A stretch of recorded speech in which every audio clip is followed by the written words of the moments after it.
জ্যোতির্ময়। আমাদের অসৎ থেকে সৎ পথে নিয়ে চলো, এগিয়ে চলো। স্বামী বিবেকানন্দ বলতেন এগিয়ে চলো, এগিয়ে চলো, এগিয়ে চলো, থেমো না। জাগো, জাগো হে ভারতবাসী, জাগো। আজ তোমার মাতৃ শৃঙ্খলাবদ্ধ একথা স্বামী বিবেকানন্দ বারে বারে উচ্চারিত করেছেন, তার কণ্ঠে ধ্বনিত হয়েছে এগিয়ে চলো, এগিয়ে চলো, পিছে থেকে তাকিয়ে দেখো না, ঘুম থেকে জেগে ওঠো। তোমরা আর কতদিন ঘুমাবে, তোমরা আর কতদিন ঘুমাবে? একটা কথা বলি, না বললে ঠিক নয়। স্বামী পরমানন্দজি মহারাজ না থাকলে এই পশ্চিমবঙ্গে হয় পাকিস্তান হতো, না হয় বাংলাদেশ হতো। এই ইতিহাসকে আমাদের ভুলিয়ে দিয়েছে জাতীয় কংগ্রেস। এই ইতিহাসে এর কথা উল্লেখ করেনি। আপনারা সবাই জানেন জওহরলাল নেহরু শয়তানি করে বল্লভভাই প্যাটেলকে জাতীয় কংগ্রেসের সভাপতি পদ থেকে সুভাষচন্দ্র বসুকে সরিয়ে দেয়। এর থেকে দুঃখে, এর থেকে লজ্জা নিয়ে কিছু হয় না। দেশের নেতাজি সুভাষচন্দ্র বসুকে কিভাবে লাঞ্ছনা করেছে, কিভাবে অত্যাচারিত করেছে এই জাতীয় কংগ্রেস। আপনারা মনে রাখবেন, বাংলার বাদ স্যার আশুতোষ মুখোপাধ্যায়, যার কথায়, যার চাল চলনে সমগ্র ব্রিটিশ সাম্রাজ্য কাঁপত, তার ইতিহাস আপনারা জানেন।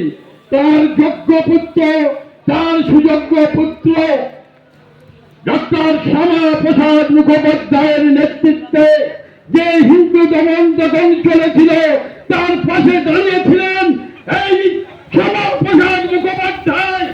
আপনারা ইতিহাস ভুলে গেছেন, ইতিহাসকে বিকৃত করেছে, ইতিহাসকে জানতে দেয়নি সাধারণ মানুষকে।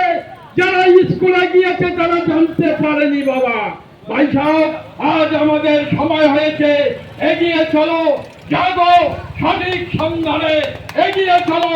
না গেলে আমরা কোণঠাসা হয়ে থাকবো।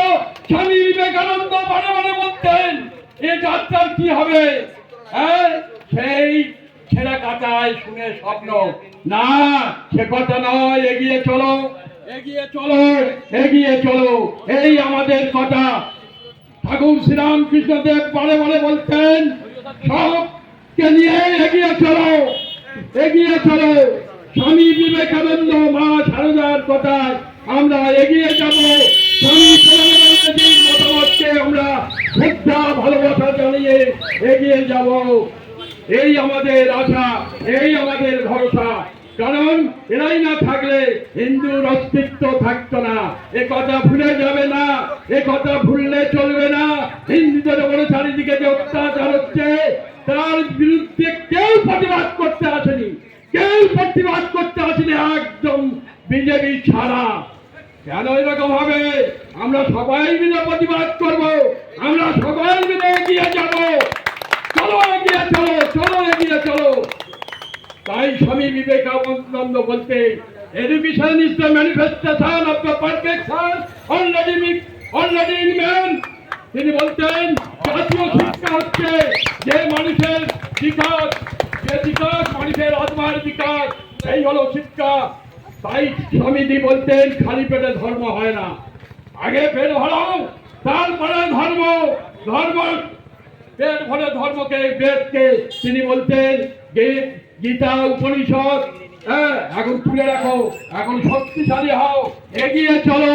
এই হলো স্বামী বিবেকানন্দের উক্তি। আপনারা জানেন এই রামকৃষ্ণ